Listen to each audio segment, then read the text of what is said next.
Julia, we're going to be spending quite a bit of time talking about self-awareness today. If there was one thing that you'd love our listeners to go away with, what might that be? Well, I hear lots of people saying I'm self-aware, and you might say me having studied it, I'm self-aware, and I'm not, because it's a really complex construct that needs ongoing work. It's never ending. I think there's a concept Simon Sinek's talked about, like called the infinite game. And developing self-awareness is the infinite game. It just doesn't stop. So I would say if you think you're self-aware and you're claiming you're self-aware, you're almost certainly not.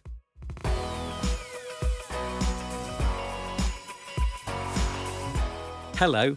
Our guest today is Julia Carden, an executive coach and coaching supervisor who believes that there's nothing you can't achieve if you're prepared to work for it. At the heart of Julia's approach to coaching and, in fact, leadership is the idea that self-awareness underpins every other form of self-understanding. This is just one of the conclusions of her doctoral research into the subject, and something we'll be learning about in today's conversation.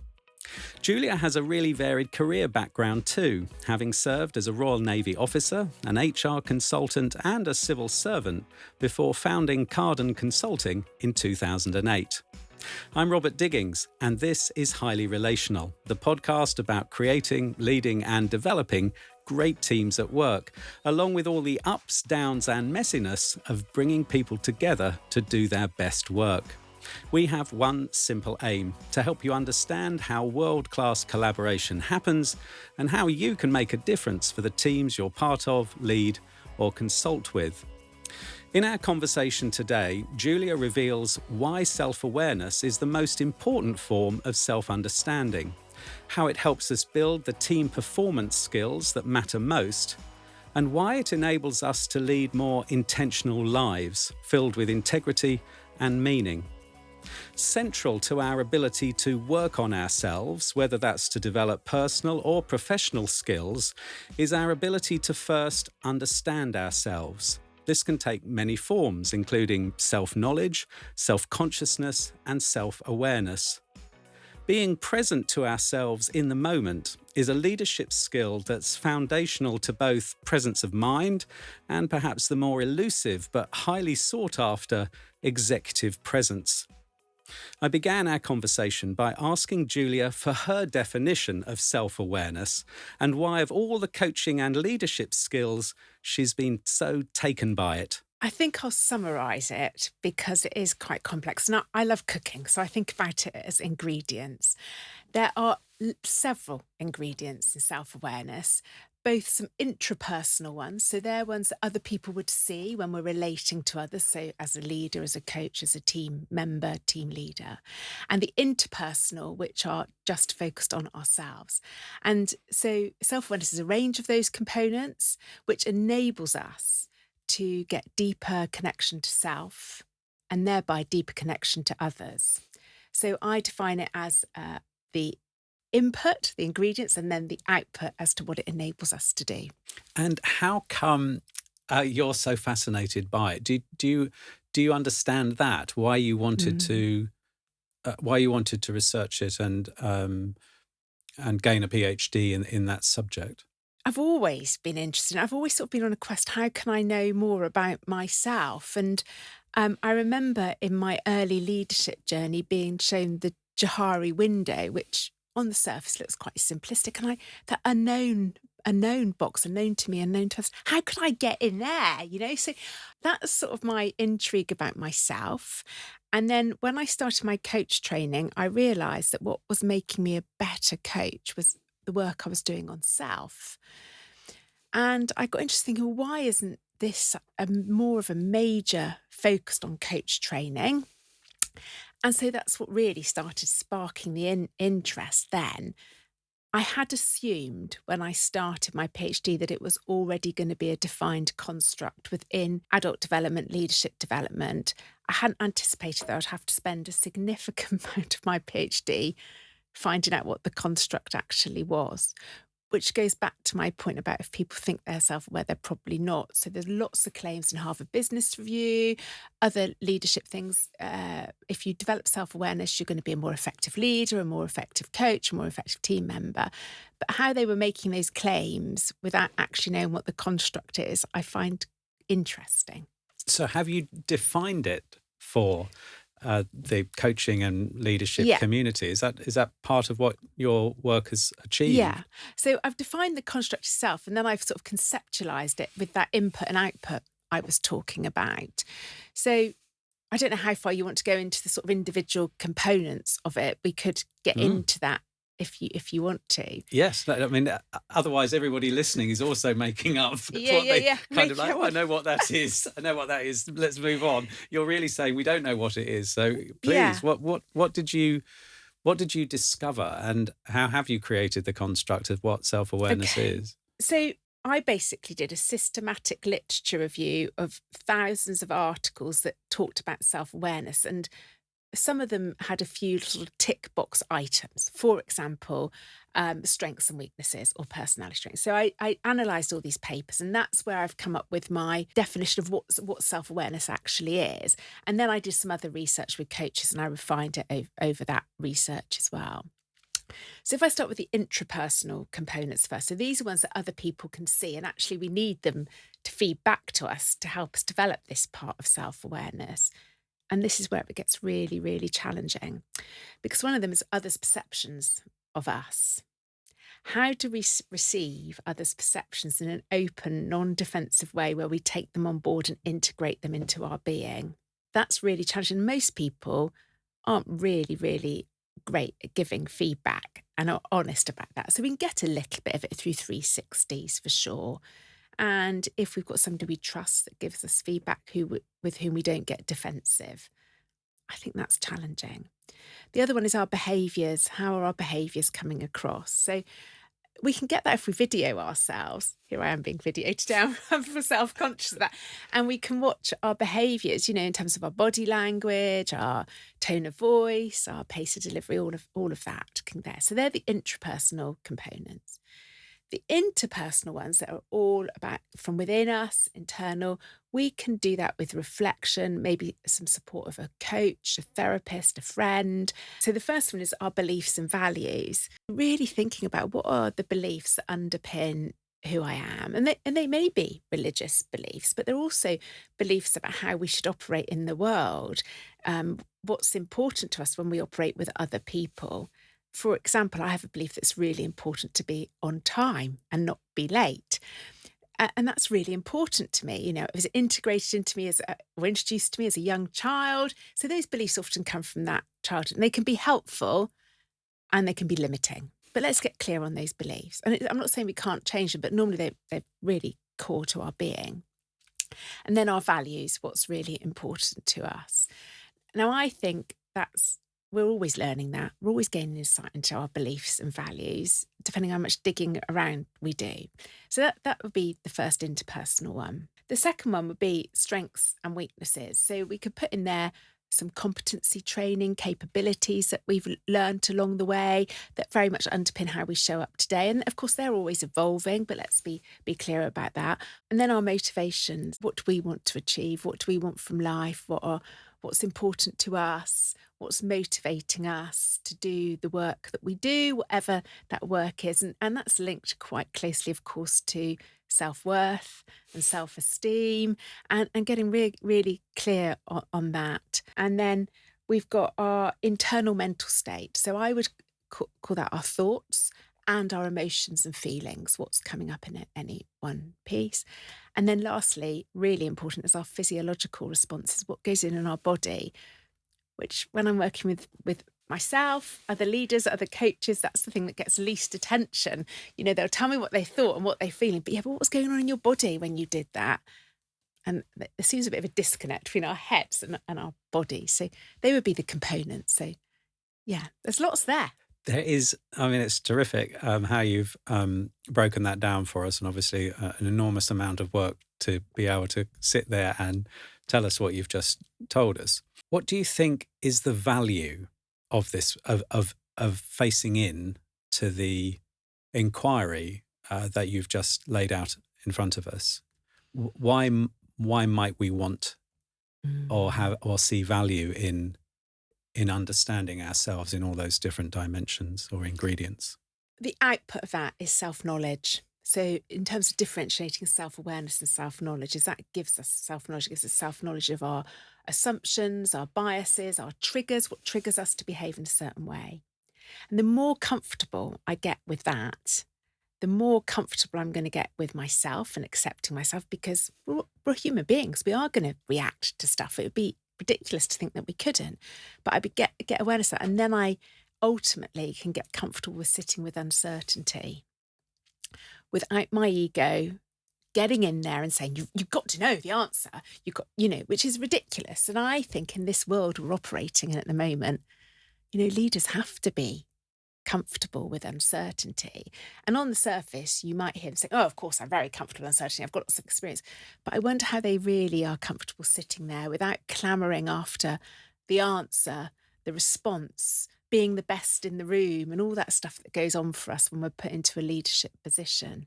So that's why, for me, it's so important. It enables us to have a deep self-connection, which then means we can start to learn with sitting with uncertainty and discomfort. So it's a calling in some ways for us to come back to ourselves. 100%. I think, if I call on a couple of thinkers and leaders in this space, Viktor Frankl, who's such brilliant work, and gosh, he did this in Auschwitz. I mean, he blows my mind when I read his stuff. But he said something like, and I'm going to paraphrase it, but between stimulus and response, there's a space. And in that space, we have choice. And I think when we do the deeper self-awareness work, we can get to that space more often than we would if we didn't do that work on ourselves. I'm not saying we get it all the time.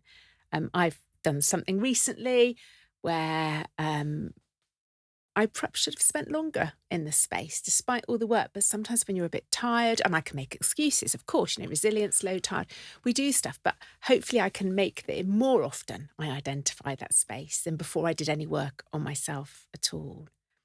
And the other, I wrote this down this morning when I was thinking about this podcast, but I love, Brené Brown, she also writes some great stuff. And she talks about that actually the great leaders are those that lead from the hearts rather than unevolved leaders who lead from hurt and fear. And I think self-awareness is about the evolving of our leadership, being able to be that person that's there. You talked about one of your former podcasts, the love-based approach. Well, that would be certainly tapping into that space. But to get there, we have to do the work on ourselves first.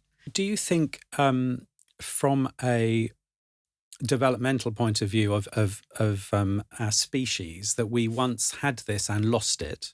I don't know whether whether that's formed part of anything any of your work, but there's a part of me that kind of senses that there's nothing new.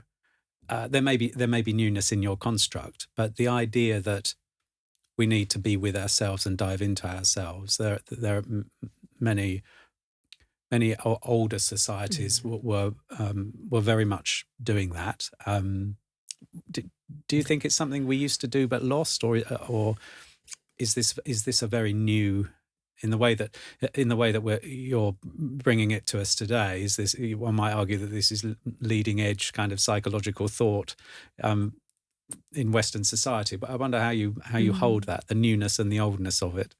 I'd love it to be leading edge and psychological thought, but I don't think. Well, you've created a construct for something. I so think that's I've new, come up with a definition, which was the gap in the literature with regards to adult development. So we could put leadership development or management.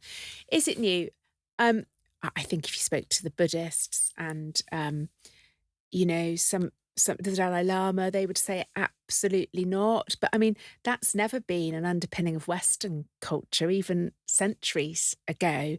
So maybe it's about it's bringing some of those cultures in. I didn't study it from a cultural perspective. And the other thing I want to say is self-awareness is a real Western construct, and it's predominantly in the Western literature. I didn't have the time or the space, because you have to close you're working somewhere to extend it to other cultures. So I would be interested in how they perceive it. And perhaps they don't even perceive it as a thing because they feel they've got it already in that sort Yes. of Buddhist type culture. Just before we move on, what are some of the other types of self-understanding that you have that you differentiate Yeah. self-awareness against or from? Sure. I mean, the terms most commonly used are self-awareness, self-consciousness, and self-knowledge. And what was interesting is they're all mixed up in the literature, the academic literature I'm talking about when I say the literature, and used interchangeably. And so when I did all the systematic literature and all the analysis, meta-analysis of all the data that came from all those papers, I looked at that.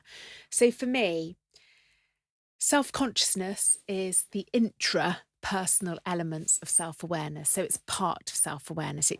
So when I'm self-conscious, I've really got to grips with those personal components, ingredients of self-awareness.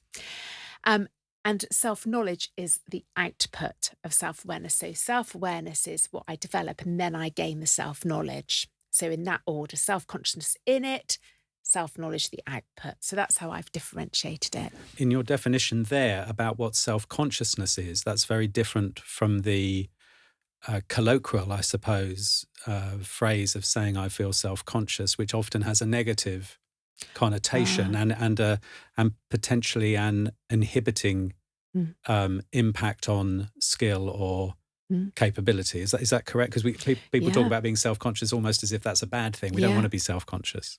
Yeah, I think people do. Interestingly, when self-awareness was first written about in the late 1960s, early 1970s by Duval and Wickland in a very academic book. I wouldn't recommend reading it unless you want to be sent to sleep.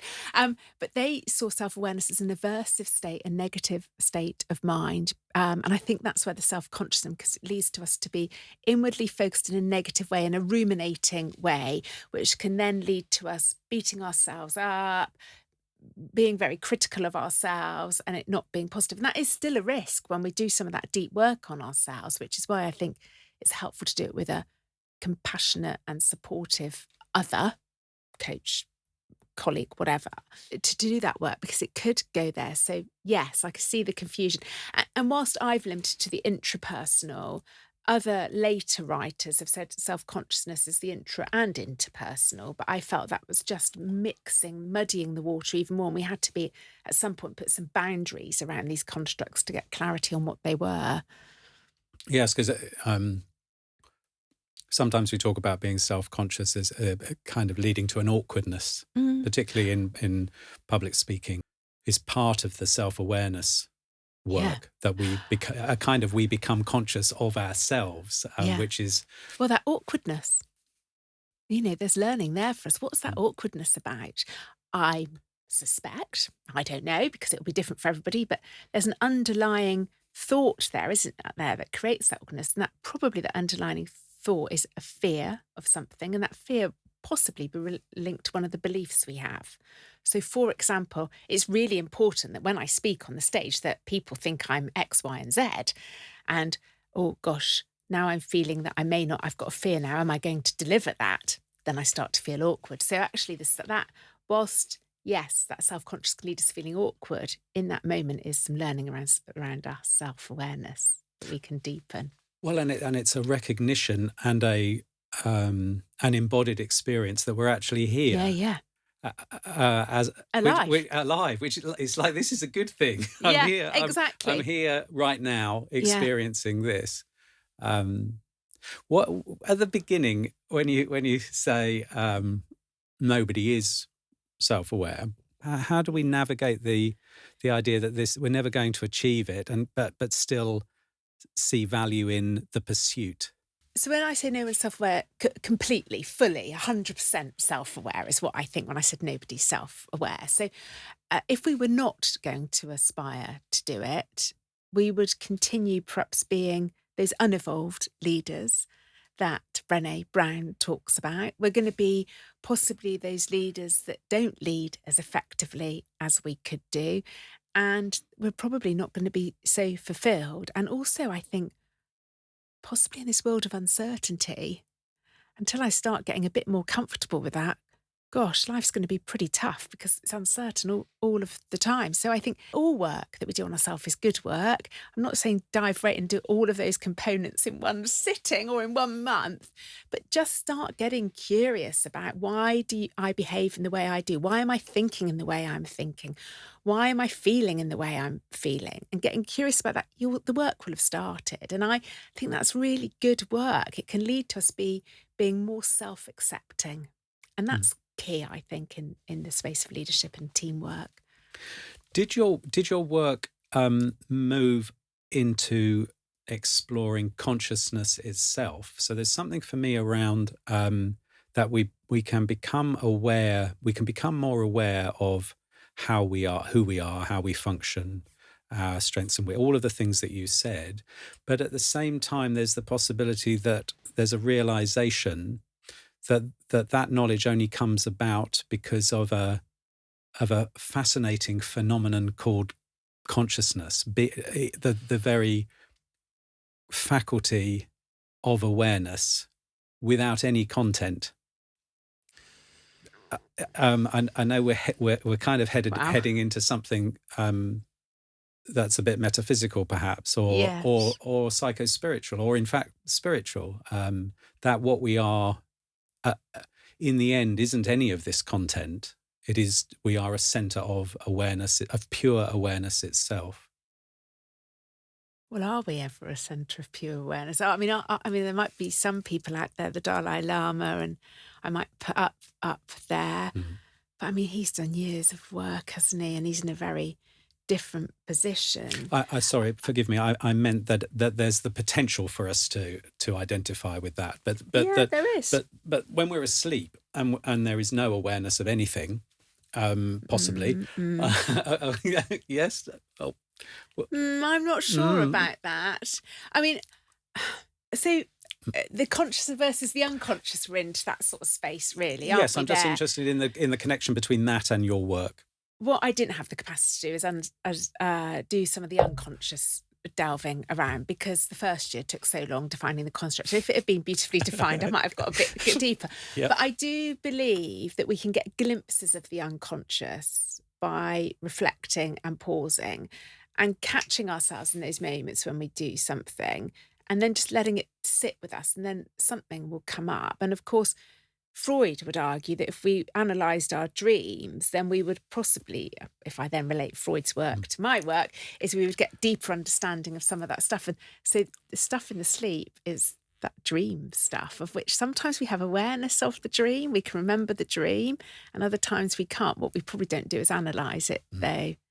And I mean, it's lovely what we're touching on, because it links to the episode in this series with Gabriella Brown and her work on taking psychodynamic and psychoanalysis into the workplace. And in that conversation, if you want to link that to the conversation that we're having now with Julia, is very much about the unconscious and the possibility of turning unconscious process into stuff that we are aware of. Yeah, and that's where a coach and or a therapist can help you enormously.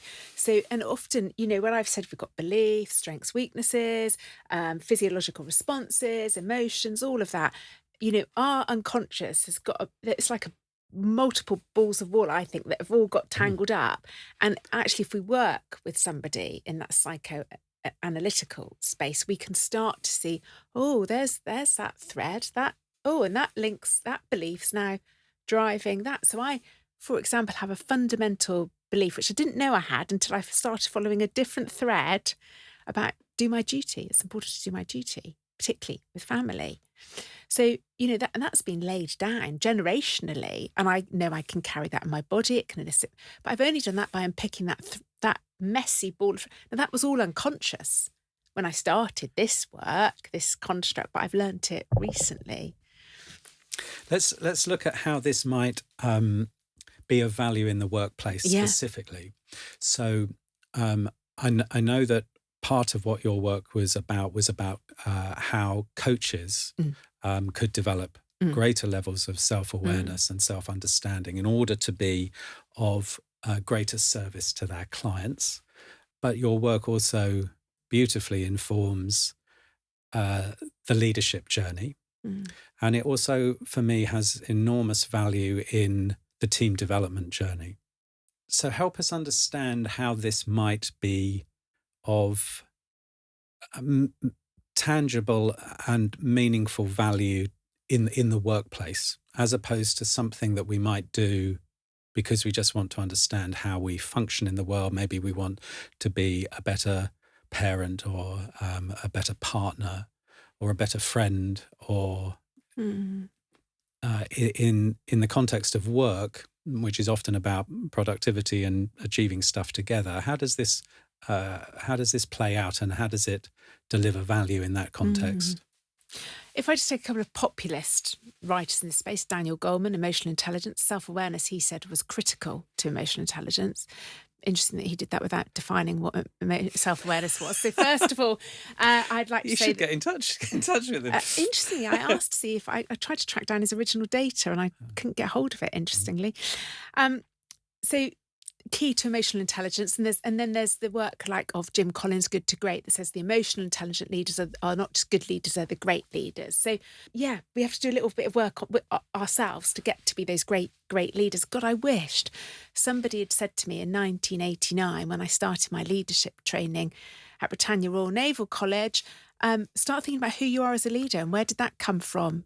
Do you know what? I think it would have just started making me tap into, where are my lines in the sand? Where are my boundaries? Where are my expectations? Why have my expectations as a leader come from that? And my standards, of course, the Royal Navy imposed a whole load of their own onto you. But I also had some lines in the sand of my own that I was prepared to perhaps, not compromise on. And just knowing that sort of stuff would have been so helpful, because I would have had clarity as a leader. And of course, you then look at David Marquet's work on greatness about leadership, about clarity is so key as a leader. And I think this gives us the emotional intelligence. I think it gives us the clarity. I think it gets us to being comfortable with knowing our place as the leader of that team.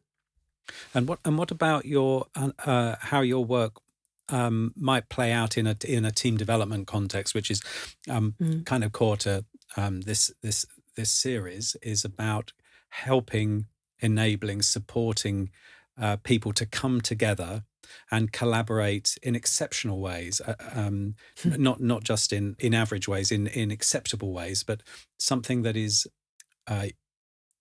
out there, something that's really quite unique in the world. What's the role that self-awareness has in I guess high quality collaboration? Yeah, I believe that how we show up in teams is shaped by our first experience in groups. And that's, and I haven't written that, that's, Bion and all those other exceptional psychologists. And I'm sure in your next future podcast, you'll talk about this some more. And that's shaped by our experience of our families.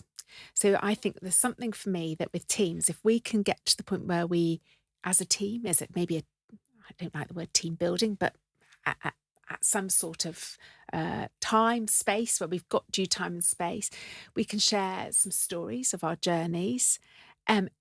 We start to think about how those dynamics of our family lives might be playing out in the team environment unconsciously.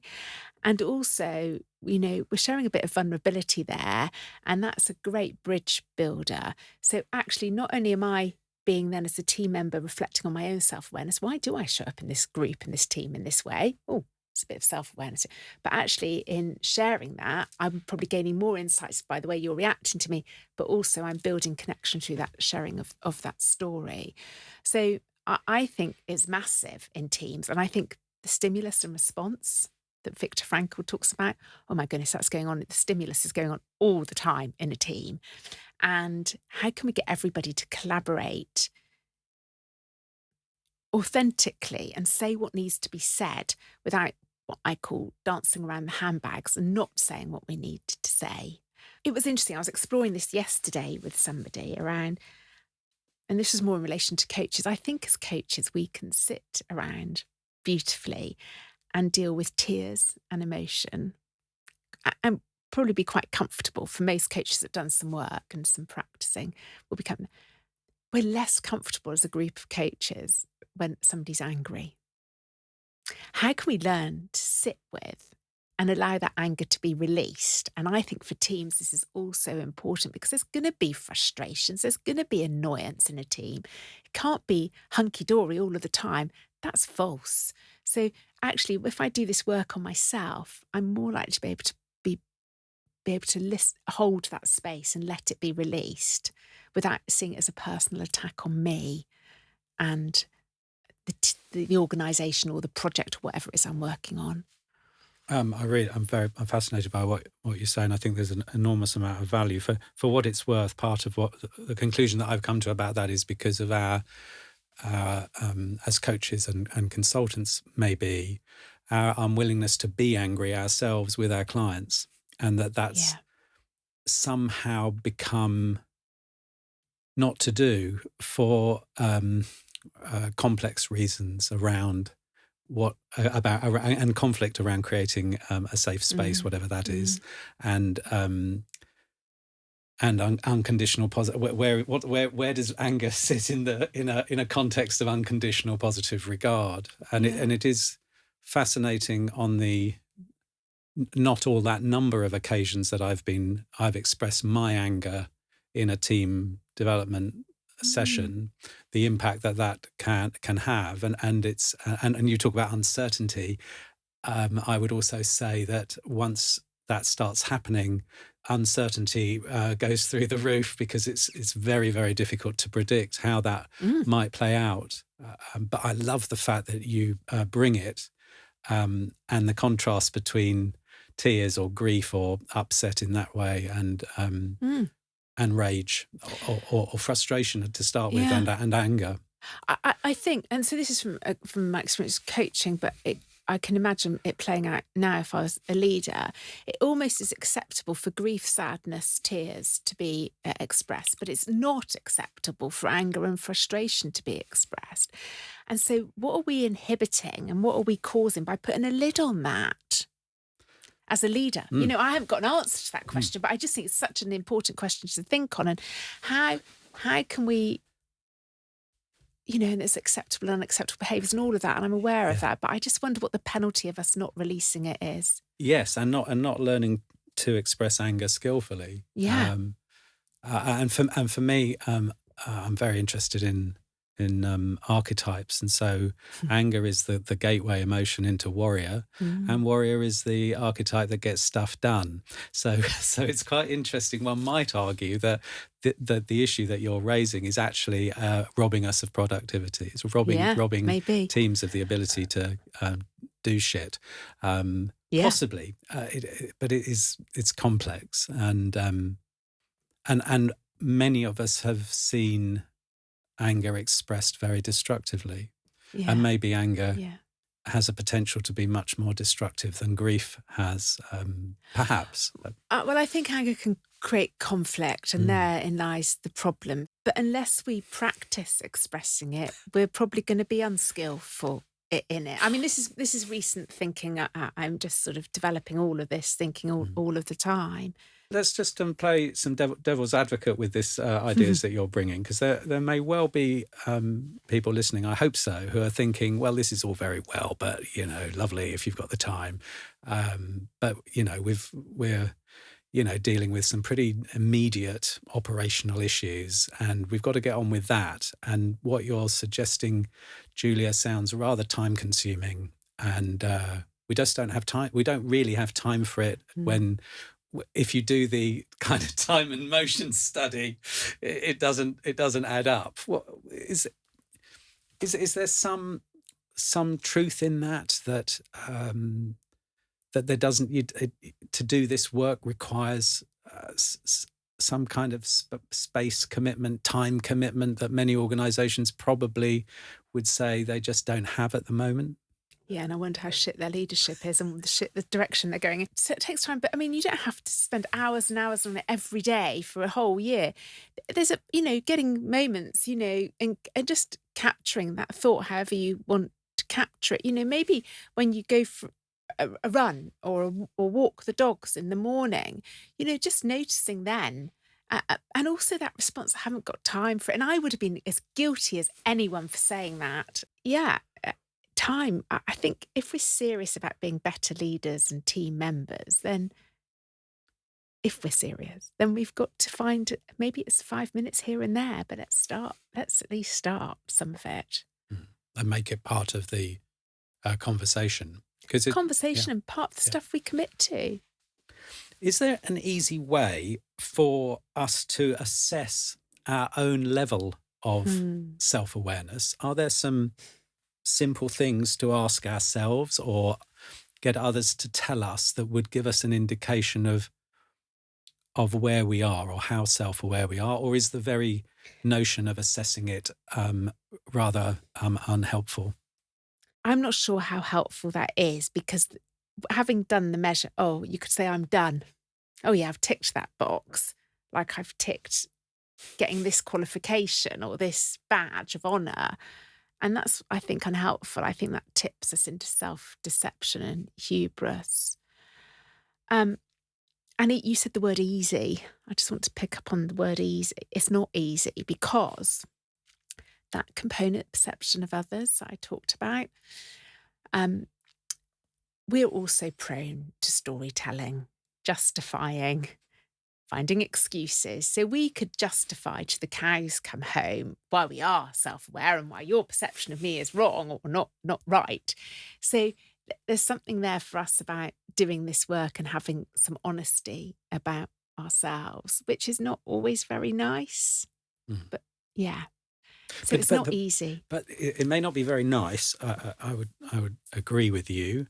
But there's something for me around it's a huge potential that a team has, and if a team can sign up to the process, it can be accelerated because of the sharing that goes on, the 100%. exchange of perceptions, which once a team gets to a point where it can cope with that conversation and see it as being mutually of value to each other and the whole, that is a terrific, an absolutely beautiful gift. place. Yes, gift, lovely word, gift. It's a real gift. I had a team once, and I got each of them to share with one another, each team member, what they appreciated about that team member, and and I'm going to use, I hope this language is okay, what pissed them off about this person.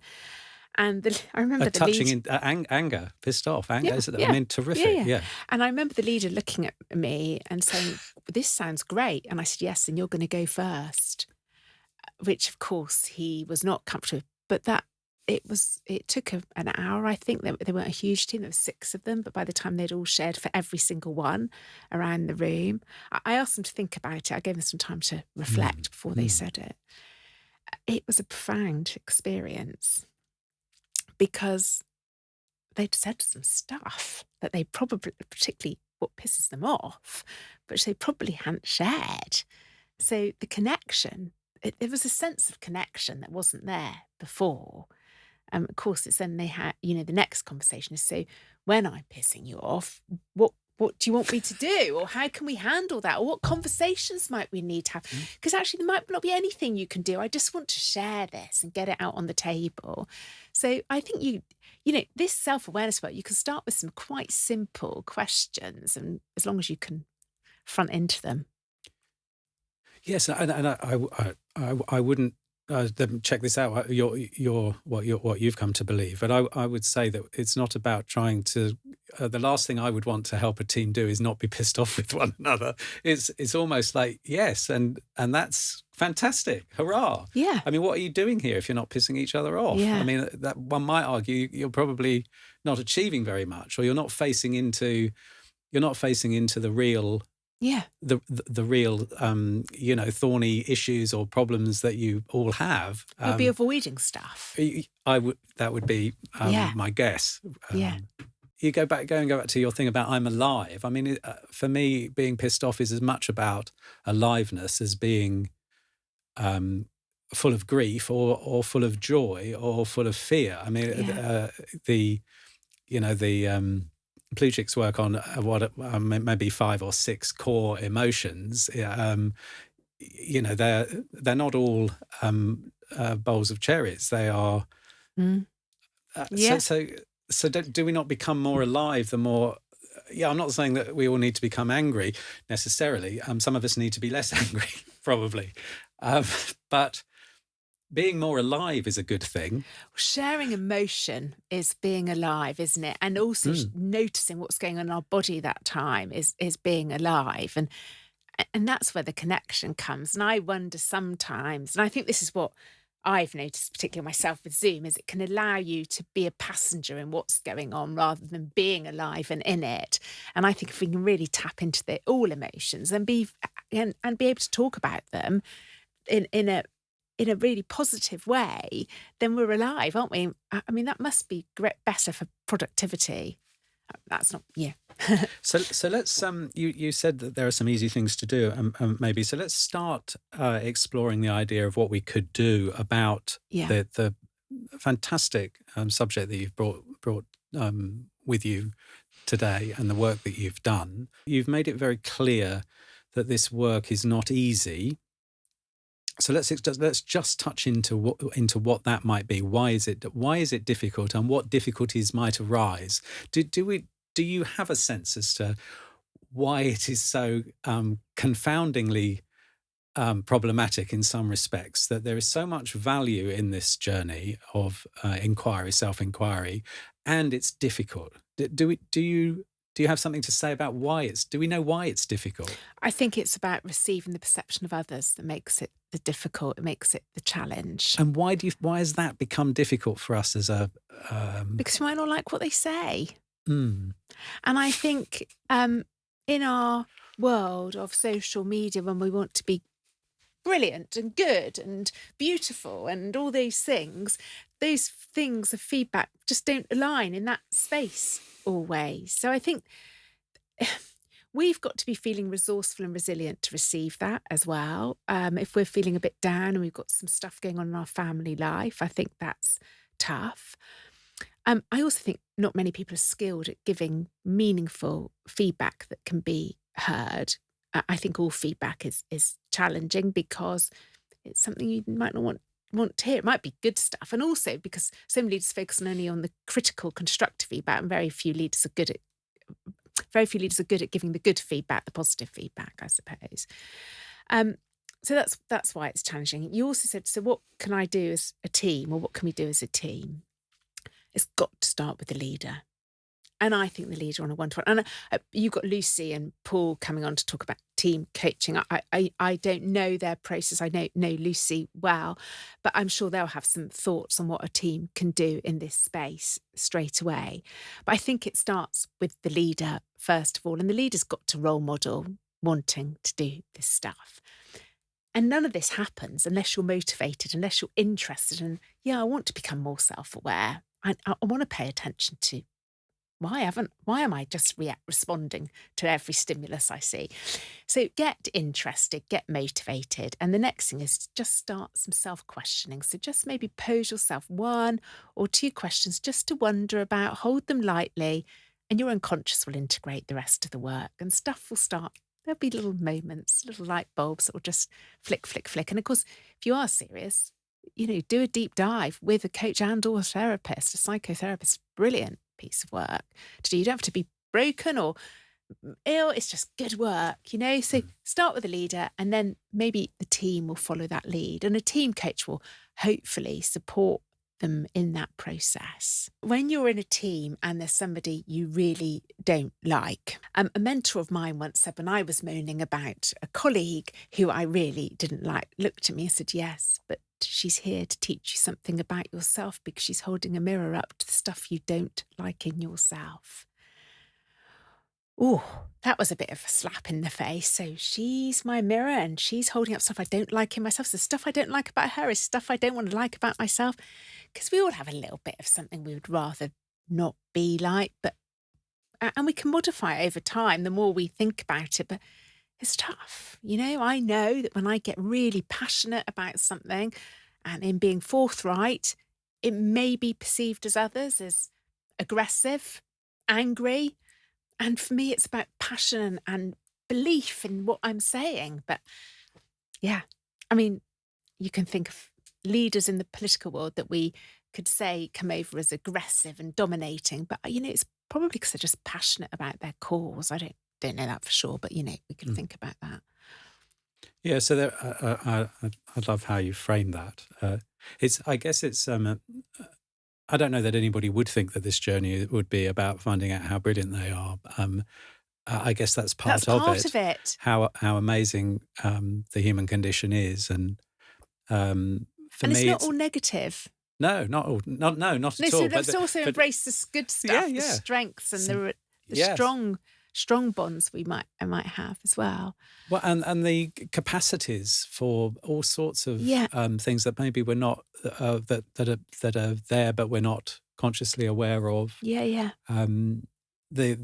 Our ability to face into challenges and overcome challenges, and all of that. And I guess it's also not about necessarily changing ourselves. So I could say that my journey with a therapist and coach, different coaches, has been one of perhaps finding out more about how fucked up I am rather than not, and getting more comfortable with that. That the human condition is a neurotic experience. It's in some ways, And I want, when I did the conceptualization of self-awareness, looking at the thing, and I talked about the self-connection, one element of it is self-acceptance, of which self-compassion is one. So, I don't want us to go to the room place. I want us to see that, yes, we've had those experiences. Yes, we've got those beliefs. Yes, they may limit us. Yes, they may be unhelpful. And now I can accept that as, I'm a human being. And there was that lovely quote by Hoffman in Love-Based Leadership that says, love is acceptance of all of who I am and all of you who you are.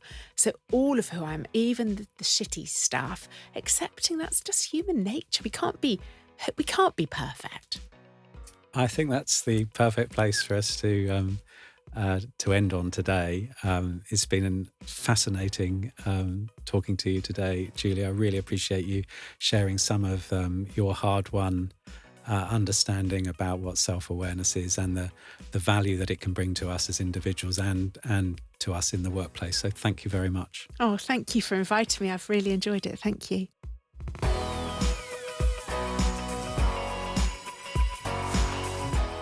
The consciously self-aware Julia Carden, thank you so much for joining us today and sharing your experience.